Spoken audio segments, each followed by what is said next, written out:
everyone. I'm Linda Anderson of Anderson Elder Law. Thank you for joining us today. I'm here with Mark Yoder, President and CEO of the Westchester Chamber of Commerce. Thank you so much for joining us. Thank you for having me. We have a series of entrepreneurship for our veterans, and so we're going to talk a little bit about just in terms of what the Chamber has by way of programming. Anything in particular, any initiatives that you want to start with? So I would just say, we are, as most chambers, 80% of our chamber members are 20 employees or less, so small and medium-sized businesses. And they were consistently coming to us and saying, we have an issue filling our jobs. We have jobs that pay well, but we're not getting the talent. We're not getting these kids to look at our opportunities. So we started having a discussion with the school district. It started there with Donna Foley, and we realized that this is a really big issue. And the challenge is that 90% of our kids are going to post-secondary education. About 40% of the college population is not graduating with a 4-year degree, or they're not graduating, they're dropping out. 50% of our jobs in Chester County don't require post-secondary education. So the numbers just don't add up, right? So we decided to partner with the school districts, both Westchester and Downingtown, with the Westchester University, Wilmington University, Delaware Community College, the CCIU, TCHS, and the business community to say, okay, how do we address this issue? How do we understand that there are multiple paths to success? So what we're not saying is don't go to college. By no means are we saying that. What we're saying is if you're going to go to college, have a path. Understand where that path is going to lead you. Understand that you don't want to take 5.2 years. Westchester University doesn't want the kids to take 5.2 years for a 4-year degree. So if you're going to go to college, have a path. Understand what that is. Don't go to college just because you think that's what you need to do. We need to teach that to the teachers. We need to teach that to the parents. We need to teach that to the students. Because right now is all of our students are being pressured that the only path to success and table stakes are going to college. Well, that's not what it is anymore. It really is, there are multiple paths. And we have talked with Chester County Hospital as an example. And the hospital has said, hey, come to work for us right out of high school. We'll take you as a sterilization tech. There's several jobs that they have that high school education. Then you'll talk with them and they'll say, okay, where do you want to go in healthcare?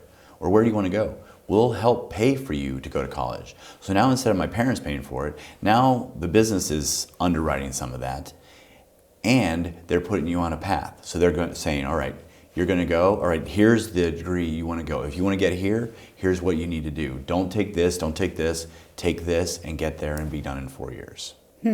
So the idea is that really it's almost like a mentorship and in an alternative way. Right. So we're using our business community to create between 12 and 15 experiences from 7th grade to 12th grade. So exactly that.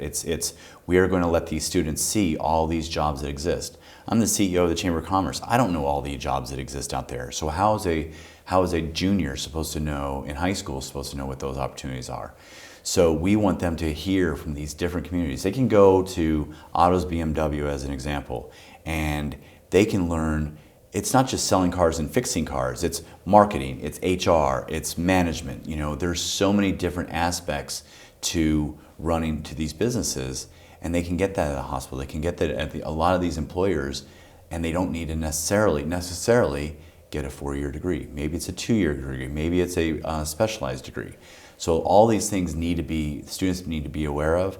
And at the end of the day, what do we want? We want a job that we love. We want a job that we're excited to go to. And if I just go to college because I was told to, and I get a job because that's the only thing I can get with the degree I get because it's the only thing that really had any interest, am I really moving to where I want to be? Or am I doing kind of what was easy? And what we want to put them on the right path. And this is the Workforce Advisory Council that we were talking about before. Yeah. How does the Workforce Advisory Council maybe have, any ability to help a veteran, or is it something that might be growing and would be in the future? Well, it's growing, it's in the future, and it's now, right? We have vets that are coming out of the military who aren't finding jobs, and they know their skill sets, so they have what are called job codes. Well, they have these job codes, but what the business community hasn't done a great job of is saying that job code is this job in the Google does it, but it's still not proliferated across the industries. So what we're doing in the chamber is saying, let's let those vets know. Let's go to the veterans hospitals. Let's go to some of these veteran centers and help them understand that there's jobs that their skill set will absolutely fit in this job, and they can have a job tomorrow. They're not finding the jobs, and we had a group of about 15 businesses. All of them were either veteran owned or veteran managed or whatever. And these 15 owners sat around a table in the chamber offices, and just walking around the table, we realized there was 400 jobs just among those 15 vets or 15 businesses. And they want to hire vets. That's what they're going to, but they can't find them because they're coming out and they're hanging around the military base because that's where their family is. That's where they're comfortable.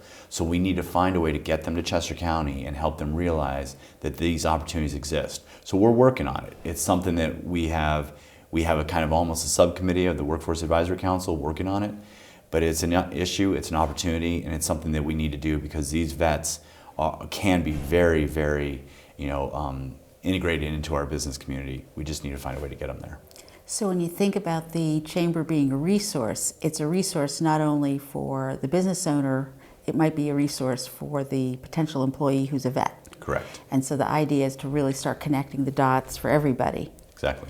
So when you think about how businesses use the chamber, if you are a vet who's an entrepreneur, just sort of connect the dots in terms of how the chamber supports businesses generally and how, if they're not a member, how they might want to consider becoming a member. Correct, exactly. I mean, that's what the chamber wants to do is we want to be exactly that. We want to be that resource. And that resource, my director of membership, Dave Fairman, says it a lot.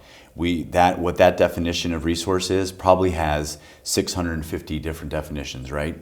So we want to make sure that we are that resource, but across the board, come to us. If you've got jobs, let us know. If you've got an idea on how to serve either the students or the vets, come to us. If you are a veteran-owned business and you want to be better connected, come to us. I mean, we have these committees that are working fairly diligently to bring this all together. And that's what the chamber is about. It's about being a resource for the business community, making them stronger, making them more able to do what they need to do to succeed. They're good at their idea and running their business, but we are going to be there to kind of fill in those gaps where they need a little bit more help. So even if it's not a vet-specific issue, if it's financing, trying to find a space, trying to find assistance with a business plan or marketing or any of those things, the chamber can actually help sort of get everything up and running. Want a job?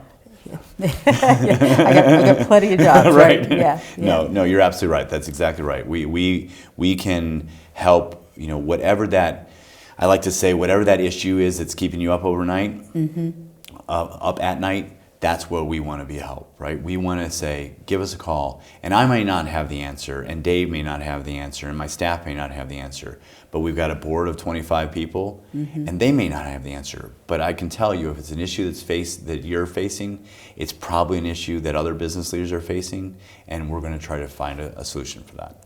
Talk a little bit about Westchester and Chester County, because having just established an office here, I really love this area, and just talk a little bit about how it's really changing and growing. Well, I grew up in Chicago, so I'm not from this area, but what I've said since my wife made me move back to this area 11 years ago is that I feel like on some level, for me, it almost reminds me of Chicago. Like, people are just very helpful, they're genuine, they say hi to you on the streets. When I moved east, I was working in Philadelphia, and you wave at someone and they kind of look at you like you've got three heads, right? That's not Westchester. And I think Westchester is about collaboration, about working together, about finding a way to all ships rise. And I think that's Westchester. We are all working hard to help each other. I think we've got a very engaged community. I really believe that our chamber has really changed. We really want to be a resource. I think 5 years ago, you could have called us the downtown event company because we do the Christmas parade and the bike race and networking events, and that's really all we did. We didn't talk about what are these issues that are really facing the business community, and that's what Workforce, the Workforce Advisory Council, getting senior leaders together to talk about these issues, talk about veterans issues, talking about advocacy. How are we a better voice for the business community? So all of these things kind of come together to say, whether or not you come out to a networking event doesn't really matter. Your chamber is going to help you and going to be there for you as a resource. Great, well, thank you. If people want more information, how do they reach out to the chamber? The easiest way, obviously, is our website, greaterwestchester.com, but they can call us at any time, 610-696-4046. We are there Monday through Friday. We've got a full-time staff of 4, and we are all there to answer any issue that comes your way. That's great. Thanks, Mark. You're welcome. I want to thank Mark Yoder from the Westchester Chamber of Commerce for coming out. If you'd like more information, please check his website or andersonelderlaw.com. Thanks so much for joining us today.